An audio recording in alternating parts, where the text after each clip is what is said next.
Aujourd'hui, nous allons aborder un concept essentiel dans le karma, ce sont les fameuses dettes karmiques. Mais qu'est-ce que c'est une dette karmique? En fait, c'est réellement une dette, une leçon, un défi non résolu que nous transportons d'une vie antérieure à cette vie-ci.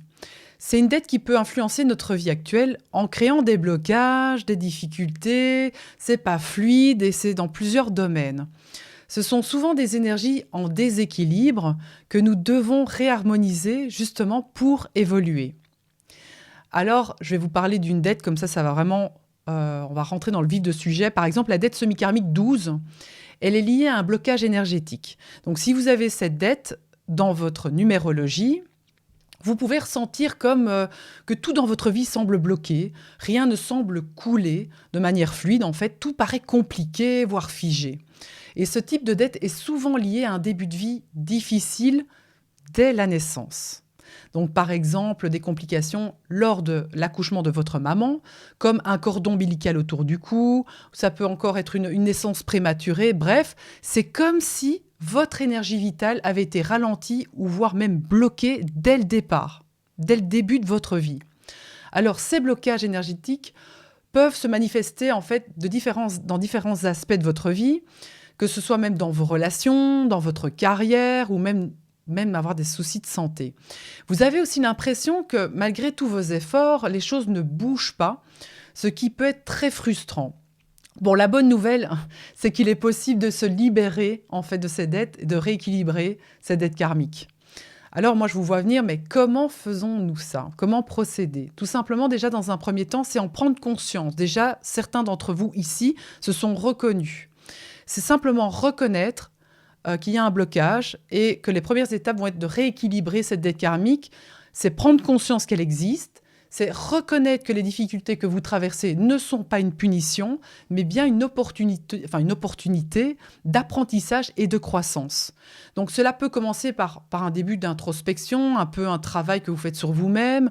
Vous avez utilisé un peu la numérologie karmique tibétaine ou encore une numérologue vous a parlé d'une dette semi-karmique 12 par exemple. Et là, ça va déjà vous aider à identifier qu'est-ce qui bloque exactement. Ensuite, c'est faire le travail pour effectuer le déblocage énergétique. Alors, une des meilleures façons pour libérer les dettes karmiques, il y a plusieurs outils. On peut faire ça avec un énergéticien. Moi, par exemple, je pratique la renaissance énergétique. C'est un protocole où on va à la source, on refait tout le schéma dans l'autre sens, on renaît sans avoir cette cristallisation. Et donc, ça permet en fait de réaligner l'énergie, dissolver les blocages générés dès la naissance.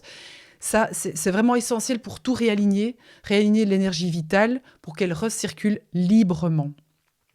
Autre chose, on peut aussi agir avec conscience et patience, simplement. Parfois, certaines dettes prennent plus de temps que d'autres et c'est accepter que ça va prendre du temps, qu'il faut être patient et que simplement, dans l'observation ou encore dans l'action, ça va se débloquer, mais on a besoin de temps, ça ne va pas se faire immédiatement. Mais on n'abandonne pas. Chaque petite action consciente que vous réalisez contribue à libérer justement des blocages tout le long du chemin. Mais ça vous demande vraiment de la patience. Alors pour vous donner un autre exemple, imaginez que vous êtes constamment confronté à des difficultés dans votre carrière. Bref, rien ne semble avancer. Cela peut être en fait une manifestation liée à la dette karmique 13, par exemple, qui peut remonter à une vie antérieure où vous avez négligé votre travail. En fait, il a été mal réalisé, mal accompli, il y a eu peu d'engagement, et ce qui fait que dans cette vie-ci, c'est un peu plus compliqué. Donc, en prenant conscience de ce schéma et en travaillant sur vos projets avec plus de sérieux, vous pourrez transcender en fait cette dette et rééquilibrer votre karma. Donc, on peut aussi le faire dans l'action.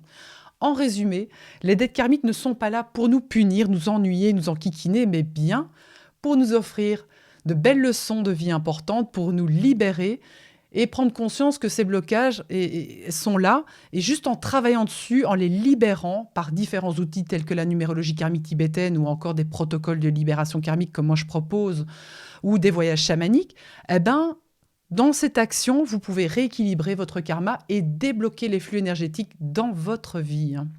Donc, merci d'avoir regardé et n'hésitez pas à vous abonner pour plus de vidéos, bien sûr, sur le karma, sur le chamanisme ou encore le monde invisible. Au revoir.